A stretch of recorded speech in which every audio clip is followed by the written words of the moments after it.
Previously on ESPN's 30 for 30. The first practice, he gets us all together. He said, boys, I've got some good news and I've got some bad news. The good news is you give me 3 years, we're going to the Super Bowl. The bad news is half of you ain't going to be here to see it. We were Shaq and Kobe before Shaq and Kobe. We were young, we were having so much fun, and we were winning. Yes! What more could you want? I saw championships. That's all I saw. It was this meteor, and here it was coming. The Magic say, why not us? Why not now? Then all of a sudden, it just vanished. The answer to the question everybody wants to know. LeBron, what's your decision? In this fall, man, this is very tough. In this fall, I'm going to take my talents to South Beach and join the Miami Heat. Miami Heat. That was the conclusion you woke up with this morning. That was the conclusion I woke up with this morning.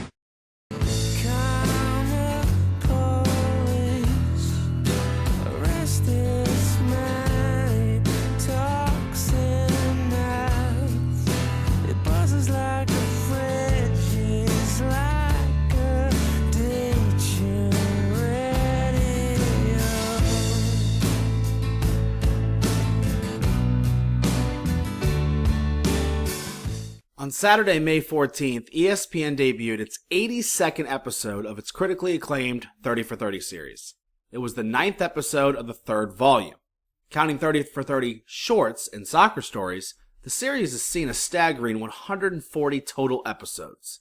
The idea for 30 for 30 began with ESPN.com columnist and Grantland.com founder Bill Simmons, and a desire to chronicle 30 stories beginning during 1979, the founding year of ESPN.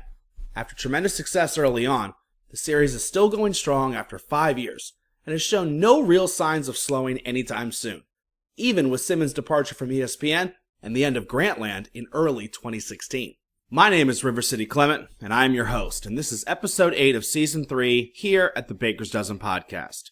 2 weeks ago, episode 6 of season 3 saw us rank our 13 favorite sports movies of all time. From Varsity Blues to White Man Can't Jump to Field of Dreams to Rocky. My 13 favorite, as well as some talk on those deemed overrated and those that just missed the list. They were all described and detailed for you, the listener. And that got me thinking. 30 for 30 has become a pinnacle documentary series in the lexicon of sports and related pop culture. In fact, it's a great pairing with ESPN's E60 series for education on key sports and pop culture related stories from the past and present.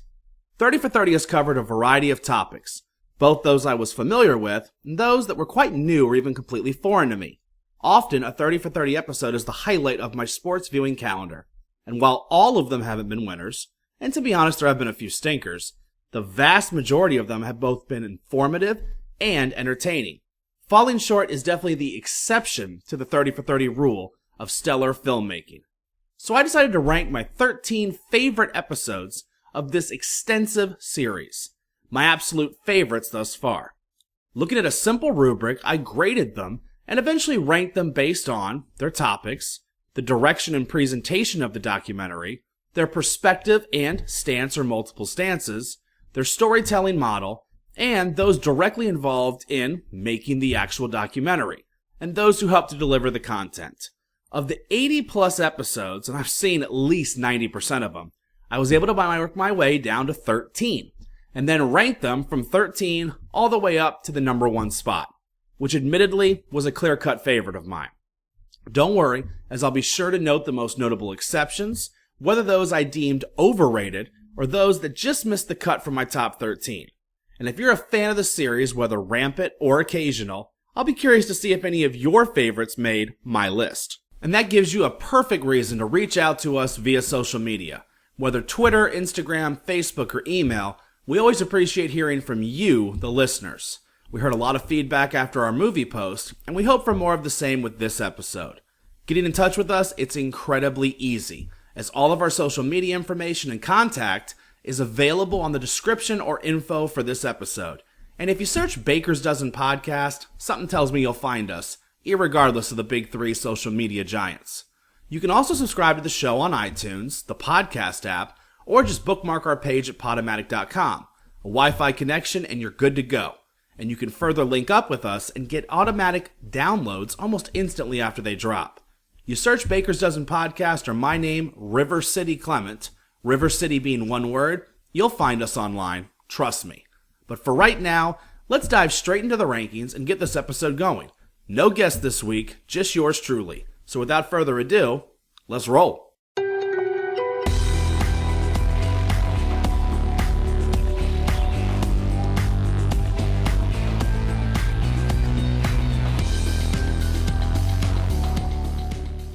Well, maybe a little ado. Before I get started with the top 13 itself, there are 2 episodes that you certainly won't find anywhere near the top rankings on my list. And I'll be the first to admit that some episodes, the topic just doesn't interest me. There are some that I just avoid or watch a few minutes or a couple segments of and pass on. Only natural for such an all-encompassing series, no matter how stellar it is, with such an extensive library. Look, not everyone is going to be in my wheelhouse. Not everyone's going to be great. But there are 2 real disappointments on topics I was ecstatic about that often come to my mind first when analyzing the whole library of ESPN's 30 for 30. On September 7th, 1996, there was more bloodshed outside of the ring than inside of it. Tupac was more than just an MC. Just like Tyson was more than an athlete. September 7th, 1996, it was supposed to be just another night in Vegas. One Night in Vegas, a sort of rap poetry-based look at the infamous night Tupac Shakur was shot on the Las Vegas Strip, the same night of a Mike Tyson fight. Look, it tried at its best to deliver its message, but I thought it felt short, in fact, quite short, in fact. Its delivery seemed jumpy and often forced. It tried to be a little too intense at times. Look, that was too long of a documentary or piece of film for that type of presentation. The graphics just didn't flow properly. I think they missed out on a great story, and I turned it off 20 or 30 minutes into it. And honestly, I'm surprised I lasted that long. NBC's now breaking the story that Tonya Harding... Authorities are focusing their attention on Tonya Harding. A plot designed to steal Olympic gold. I mean, the rumors were just flying immediately. Wouldn't it be wild if Tonya had something to do with this? There had never been in the history of sports anything like this.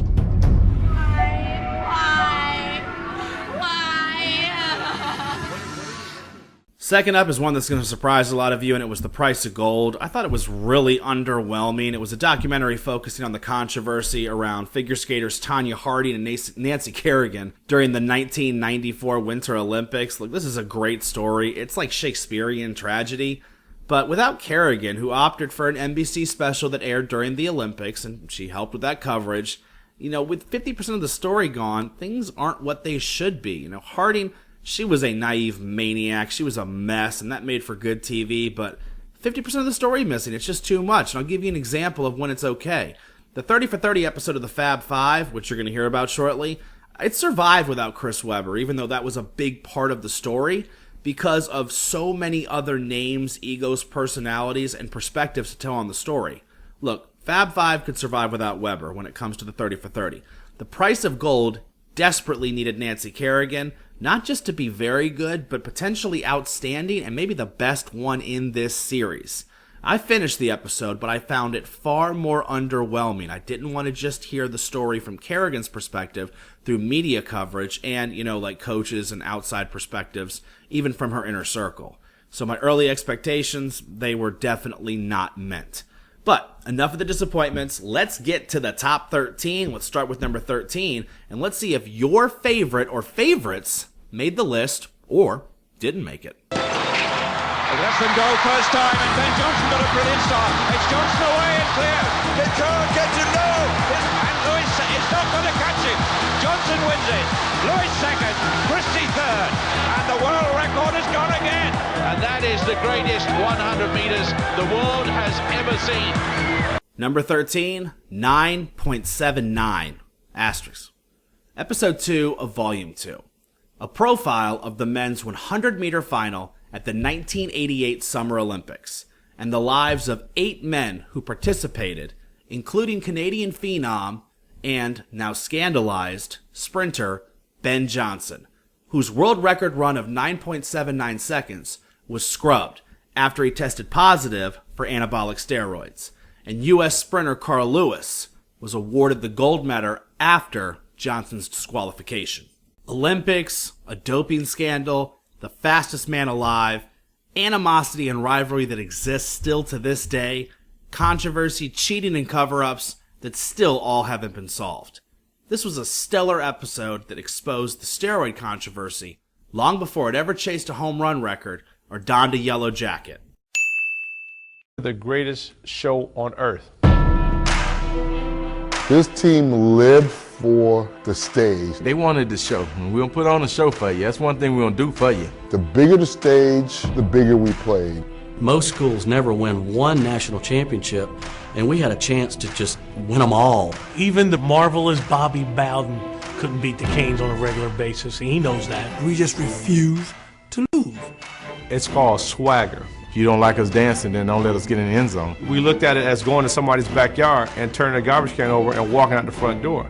And that was our attitude. We didn't fear anyone. We set a tone for not just sports, but for a culture. I mean, it was all edgy, from the way the city was, to how the music was, to the way we played. We were the first to do this stuff. So usually when you're the something, you're not embraced. It didn't matter to us. It's about winning football games. And that's all that matters.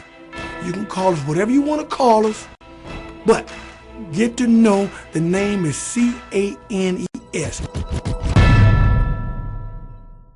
Number 12, The U and The U Part 2, Episode 7 of Volume 1 and Episode 26 of Volume 2. The racial and cultural evolution of Miami during the 1980s as represented within the University of Miami football team, and a sequel that really made one great documentary to The U that profiles the Miami Hurricanes program and its rise from scandal and calls for the school to drop the sport to a national championship, only to see new controversy after the booster, Nevin Shapiro, is revealed to have given improper benefits to the program. Luther Campbell and the 2 Live crew, the 7th floor crew. Camo fatigues getting off the plane, 6 national titles, 5 national titles, Jimmy Johnson's hair. You know it by the letter itself. It's the U. This is the story of the rise and fall of the University of Miami's football program, from dormant, non-existent program to multiple national championships to nearly the death penalty, and back all again. This episode has more personalities, egos, and eccentric attitudes than you could ask for. Heck, Michael Irvin almost takes care of that himself, actually. But whether it's the camo fatigues, the still controversial late pass interference call, the impact of boosters, celebrities, rappers, the Miami community, the Orange Bowl, or the 5, sorry it's not 6, national titles, the U elicits emotions and reactions, polarizing audiences abound. Love 'em or hate 'em, you were watching. 28 seconds. The crowd going insane. Carlemon shooting it into the American end again. Morrow is back there. Now Johnson, 19 seconds. Johnson over to Ramsey. Villaletonoff gets checked by Ramsey. McClanahan is there. The puck is still loose. 11 seconds. You've got 10 seconds. The countdown going on right now. Morrow up to Schultz. 5 seconds left in the game. Do you believe in miracles? Yes! Unbelievable. Number 11 of Miracles and Men, Episode 27 of Volume 2, an exploration of the miracle on ice from the point of view of the defeated Soviet Union team. Do you believe in miracles? The Cold War and sports crossover. Unbridled dominance loses to optimistic youth. A story most have never heard from the perspective many never cared about until recently. We've seen the story of the U.S. perspective of the miracle on ice most of our lives. It's the single greatest U.S. moment in sports history, bar none. And now, we get the alternate perspective. Honest and open, the Cold War barriers are finally let down, and the truth, from the losing perspective, from the former enemy, is finally told. It's gripping, poignant, and raw with emotion. Frankly, it's stellar. A day of firsts. Waited 54 years for this. A day of lasts. Delano Palmer, his last round of golf in the U.S. Open. Triumphs. Go Knicks! And tragedy. Mr. Simpson is a fugitive of justice right now. A day that the modern world changed. Can't take this. Don't do this. Don't do it, OJ. Number 10, June 17th, 1994. The 15th episode of Volume 1. Quick cut archival footage captures the various U.S. June 17th sporting events in question and the emotions they generated, including but not limited to the opening of the World Cup soccer tournament on U.S. soil, the Knicks-Rockets battle in the NBA Finals, Arnold Palmer's last round in the U.S. Open, and the New York Rangers Stanley Cup victory celebration, all of which were overshadowed by O.J. Simpson's infamous run from the police. A New York Rangers Cup victory. Arnie's Army makes the charge one last time at the U.S. Open. A World Cup kicks off on U.S. soil. The New York Knicks in New York City playing towards an NBA title. All on the same day, no less. And yet it was the infamous Ford Bronco chase with O.J. Simpson, the former football hero and legend, who was recently charged with a double homicide involving his ex-wife, which became the true story that would last from June 17, 1994. Before American Crime Story, even before the upcoming 5-part O.J. Made in America series produced by 30 for 30, we all witnessed an infamous day in not just sports history, but American pop culture and media history. And it unfolded before our eyes with a brilliant series of selected clips, police calls, and interviews in this 30 for 30 gem. I remember the day, June 17, 1994, all too well, even if I was only 11. It was a gripping return watching this episode to a day many of us will never forget, but for all the wrong reasons.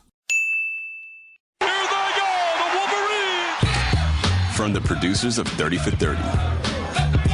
Who are these 5 basketball player Muhammad Ali's? We got shots to wear! Long shorts, black socks, black shoes. Oh! We were bigger than the score of the game.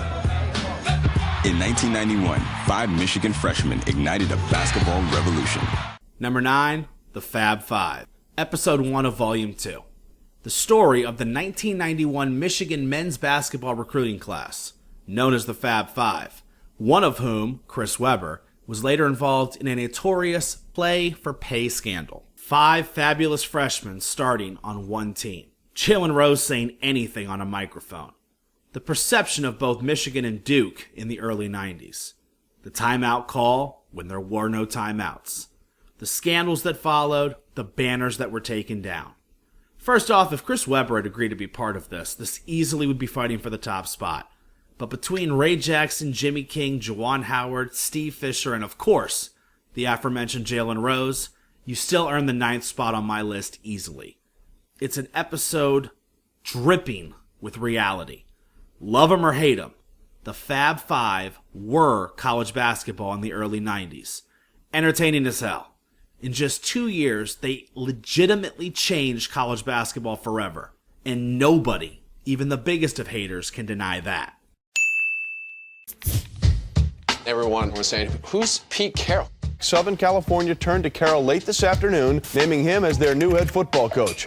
Carroll takes over one of the legendary programs in college football despite being out of college football for 17 years. He's never done anything. He's never really coached college football. He has never been a head coach in college, and his last college job was at University of Pacific 17 years ago. He got fired by 2 pro teams. I think even Pete Carroll recognizes this is his last game as a head coach here. Trojan War, Episode 1 of Volume 3. The most recent entry on this list. A profile of the rise and fall of USC Trojans football during Pete Carroll's coaching tenure in the 2000s. Matt Leinart, Reggie Bush, and Pete Carroll. Vince Young and Mack Brown. The legendary 2005 Rose Bowl BCS title game. Celebrities galore and Los Angeles obsession with fame. Controversy and a lost Heisman Trophy. USC football in the 2000s was as polarizing as it got. The 2005 Rose Bowl game between SC and the Texas Longhorns was arguably the greatest college football game of this or any generation.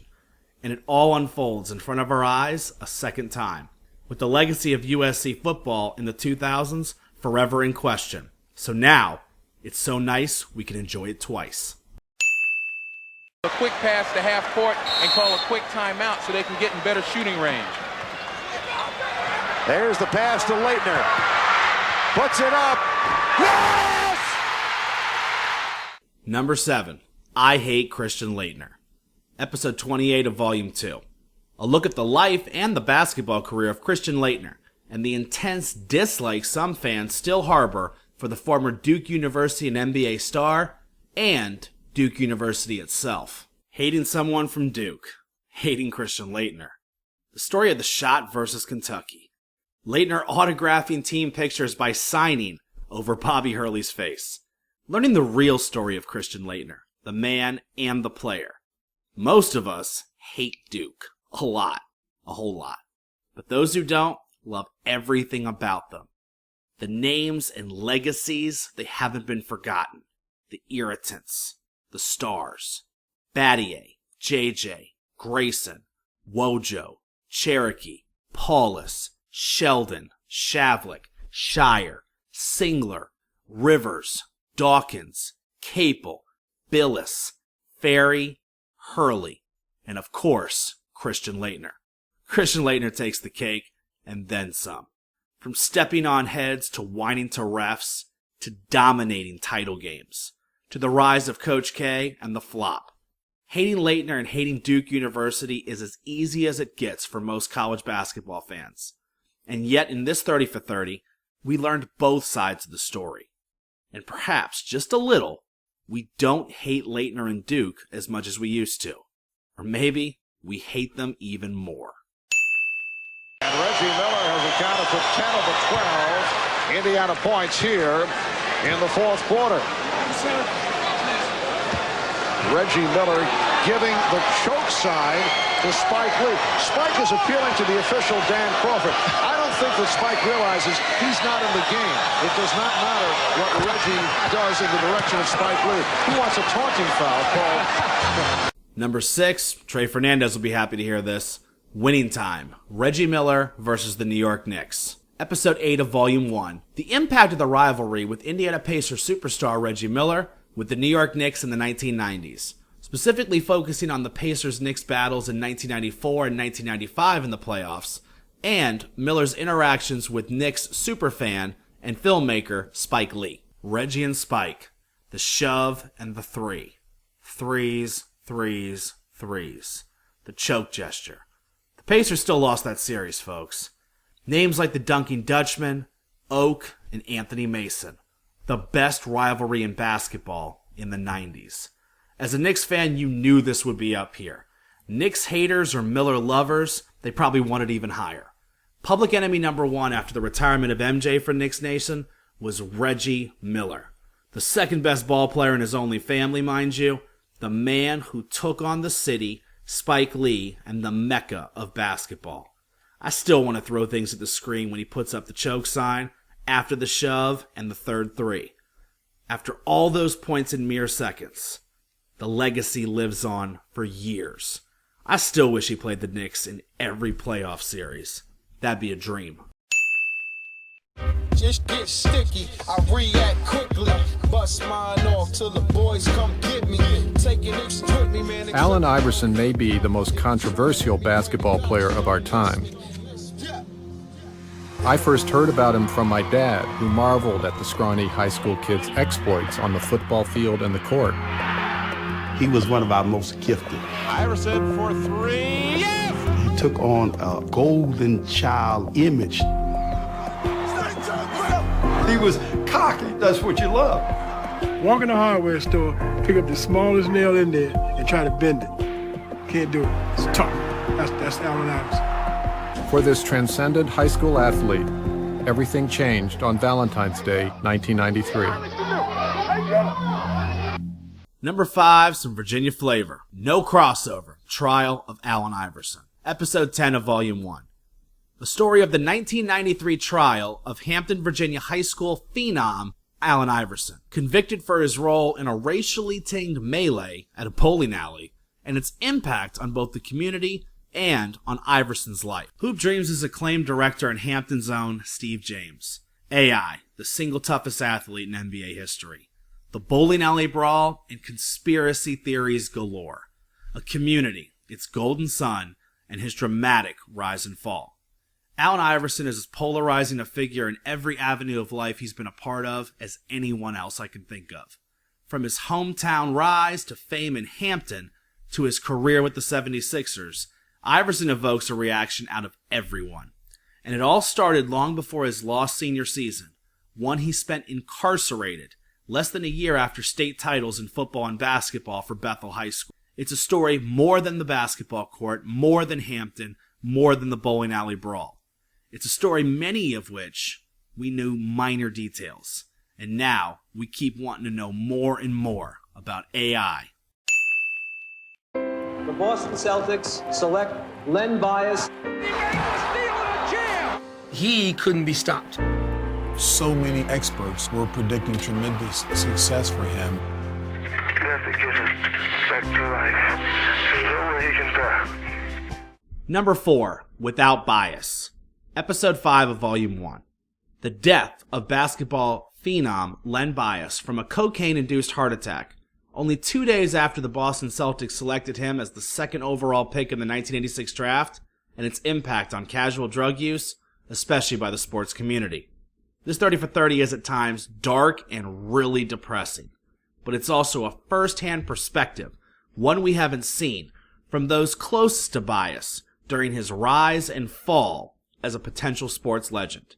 A dynamic, culture-shifting loss that put drugs and sports on the front page of more than just the sports section. It's raw with emotion and tugs at your heartstrings throughout. It's sports at its most vulnerable, at its realest moments, when a life is lost off the court, which had so much potential on it. Maurice, Clarrett, touchdown! It was two heroes from Youngstown. We had a chance to hook up with one another. Maurice was about more than football, and we did talk a lot about his greater purpose. They loved him, but they were quick to turn on him. Number 3, Youngstown Boys. Episode 15 of Volume 2. The stories of two Ohio State football figures connected with Youngstown, Ohio. Running back Maurice Clarrett, a native, and head coach Jim Tressell, former head coach at Youngstown State University, exploring their football exploits at Ohio State, including a national championship in 2002, and their scandalous exits from the school. Maurice Clarrett speaks for himself. Jim Tressell speaks for himself. Youngstown, Ohio speaks for itself. The 2002 national title game speaks for itself. You're going to notice a theme for many of my favorite episodes of this series. They're often the most raw and the darkest episodes of the entire series. But that's reality. That's a side of sports many hide from, but I gravitate towards. And it doesn't get much grittier than Youngstown, Ohio, than Maurice Clarrett, who went from freshman phenom and national champion to redheaded stepchild, NFL draft bust, and incarcerated felon. Combine that with Jim Tressell, the coach and architect of the program, who won titles on 2 levels in Ohio, and then was banned from college football altogether for a time period. You see 2 perspectives, 2 painful stories, firsthand, told in their own words, witnessing the highest highs and the lowest lows possible. With the war back home, basketball was no longer important. We just wanted peace. But the politicians and media used propaganda to fuel the hate. A spur-of-the-moment reaction 1 year earlier made me a hero in Serbia and a villain in Croatia. Any hope of saving my friendship with Dražen was gone. I used to be very close with the Vlade Divac. We used to talk almost every second day, but right now... Number 2, the silver medal, Once Brothers. Episode 25 of Volume 1. The story of Croatian Dražen Petrovic and Serbian Vlade Divac, NBA players and Yugoslavian national teammates, and how upheaval in their homeland adversely and irretrievably affected their friendship. It's truly amazing what a sports documentary, just 90 minutes in length, can achieve. It's far more enjoyable than just about anything Hollywood's top writers could come up with. Untapped potential sometimes remains just that. Friendships and family bonds can be broken by conflict in one's country. Divac visiting Petrovic's parents? Come on. It was impossible not to have a dry eye at that moment. It's as gripping as 90 minutes of television can be. regardless of the top. Bravo 30 for 30. Bravo. Today in front of better than 90,000 at the Rose Bowl in Pasadena. Time has stopped. The United States looks for their first win at World Cup 94. The Colombians touted as a pre-tournament favorite. Colombians have some of the very best players that exist in the world today. You know, the underdog against the powerhouse. Seems like if we win this game, they're going to make a movie out of it. At this level, the psychological edge, I think, is probably more important than anything else. The Associated Press has reported that Colombia received a death threat at the team's hotel in Fullerton, California. A dreadful mistake by Escobar. Escobar accidentally scored a goal against his own team. Captain of the Colombian team is USAA investigation into the tragic death of drug baron Pablo Escobar. It's believed that drug traffickers made large bets on the Colombian team. Lord and the national team player. And of course, number one, and it really wasn't close for me, The Two Escobars, episode 16 of volume 1. The lives of soccer player Andres Escobar and drug lord Pablo Escobar. The intertwining of crime and soccer in their native Colombia, and the connections between the murders of both men. Simply put, this Academy Award level documentary is filmmaking at its best right here. It's the absolute best 30 for 30 has delivered, and I couldn't ask for anything better in the future if I'm being honest. You don't have to be a fan of Narcos or know the story in advance of either Escobar to become almost instantly entranced. It's a story of heartbreak, despair, and the power of evil. The Two Escobars is what ESPN's 30 for 30 does best. It grabs your attention and refuses to let it go. It intertwines drama with sports in a real-life story you have to know the end to. It's the best 2 hours ESPN has given us in years from any medium. And for that, I say to 30 for 30 and ESPN, thank you. Thank you, thank you, thank you. I bet more than a few of you are wondering, where was my favorite episode? Or even how a couple of your favorites or ones that you remembered missed my top 13. Well, I gotta admit, compiling this list was a lot harder than I thought it would be. If you don't believe me, try it yourself. And try, if possible, to eliminate bias. Whether it's a story about a team, athlete, city, or sport that you love, or one that you hate. Try and consider the episode itself as a sports documentary, as filmmaking, and rank it accordingly. It's not as easy as you might think. It certainly wasn't for me. And what just missed the cut for me? There were quite a few stellar offerings from this series, honestly. Some that I thought on first, accord that were going to make it. But I was dead wrong. And admittedly, there was an episode I avoided that, I simply couldn't remove bias from personally. And I'll call myself out on that before anyone else does, because that's only fair. Ortiz into deep right field. Back is Sheffield. We'll see you later tonight. Ugh, I still want to puke just thinking about this story. Look, not the 30 for 30. I'm sure it was fine. I never saw it. But the comeback itself and everything that surrounded it. The episode that I'm talking about was entitled 4 Days in October, and it chronicled the story of the Boston Red Sox and their unbelievable run to the 2004 World Series title, which included, of course, 4 straight wins against the New York Yankees, their hated rival, my childhood team, after the Sox fell down 0-3 in the series. Look, as a Yankees fan, maybe even more so these days, an avid Red Sox hater, and someone who's just incensed by Pink Hat Nation, the ridiculous pro sports Boston media, and the nauseating number of lifelong bandwagon Red Sox fans that showed up in those years, I refuse to this day to watch that. And am I bitter? You're damn right I am. Will I ever watch this? Well, in a word, no. But the episodes of this series that I watched and, just missed this list somewhat painfully, and trust me, there's more than a few, included Pony Excess, the story of SMU's football's many successes and even bigger scandals in the 1980s, Chasing Tyson, the story of Evander Holyfield's quest to boxing immortality. There was Legend of Jimmy the Greek, which chronicled the former CBS football personality and noted gambler. Little Big Men, the story of the Kirkland 1982 Little League World Series championship team. The Best That Never Was, the rise and fall of superstar Oklahoma running back and college sensation Marcus Dupree. Unguarded, the story of Chris Herron, who fought drug addiction throughout his life, who was once a star college basketball recruit, survive and advance, the story of North Carolina State's improbable, if not seemingly impossible, run to the national title in 1983. There was no Moss. There's got to be some boxing in here. The rivalry between boxers Sugar Ray Leonard and Roberto Duran. Requiem for the Big East. Oh, I miss you. The rise and fall of the nation's premier basketball conference. There was Bad Boys, the story of the 1980s, and early 90s Pistons, that mini dynasty in between Bird and Magic and MJ that was born and raised straight out of Detroit. The day the series stopped, the story of the 1989 World Series on the Bay between the Oakland Athletics and San Francisco Giants with that infamous earthquake during one of the games. You've got Brian and the Boz, the many ups and downs of former Oklahoma linebacker Brian Bosworth. You've got Rand University, Randy Moss's, his many ups and downs. That's a pretty big theme, isn't it? And his time at Marshall University. And finally, broke. You had like a dozen plus athletes, even more than that probably, detailing how easily you could squander millions and how superstar athletes often can't keep their money until it's absolutely gone.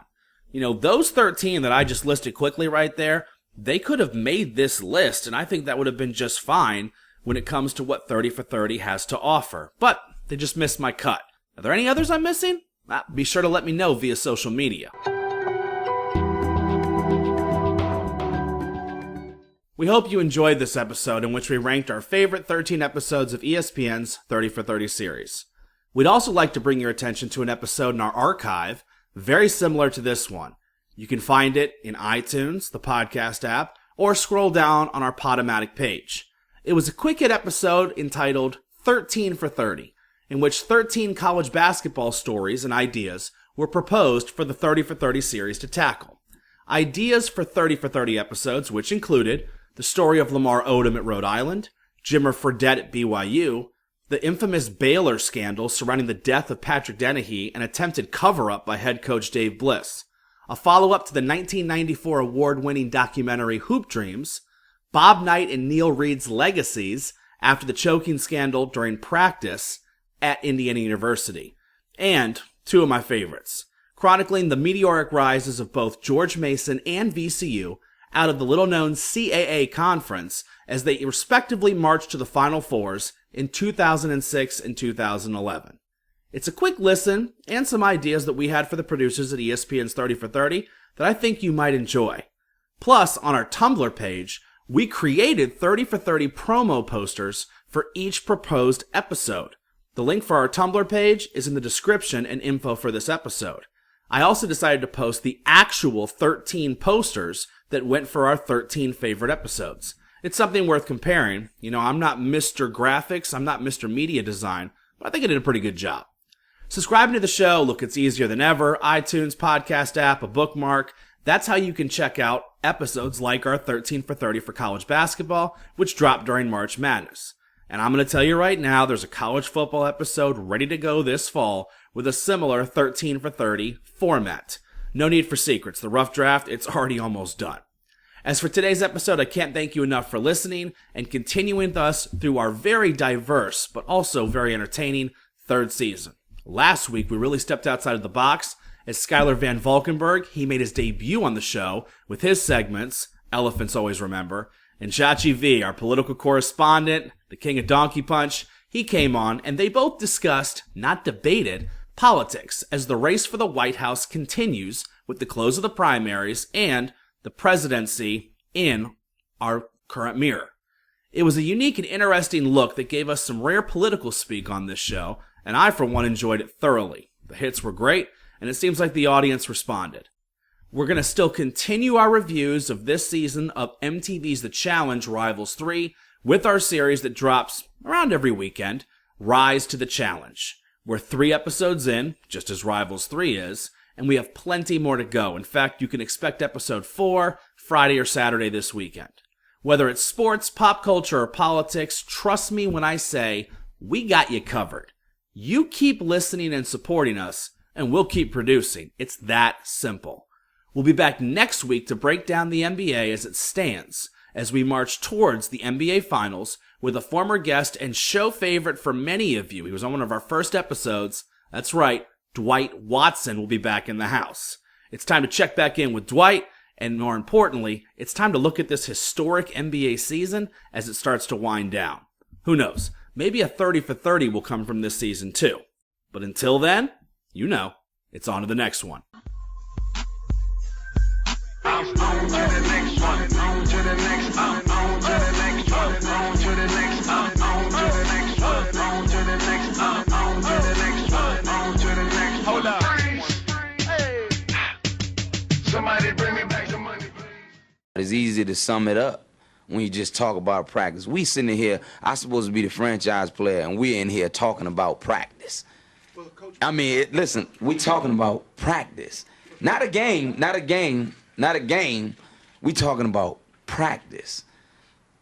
Not a game, not the game that I go out there and die for and play every game like it's my last. Not the game. We talking about practice, man. I mean, how silly is that, man? We're talking about practice. I know I'm supposed to be there. I know I'm supposed to lead by example. I know that. And I'm not shoving it aside, you know, like it don't mean anything. I know it's important. I do. I honestly do. But we talking about practice, man. What are we talking about? Practice? We talking about practice, man.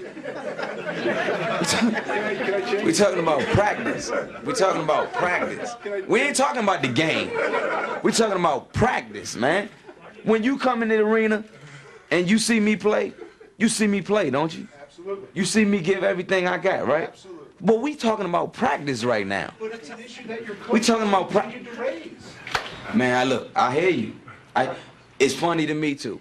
I mean, it's strange to me too. But we talking about practice, man. We're not even talking about the game, the actual game, when it matters. We talking about practice. Allen, is it possible though that from where he's coming from,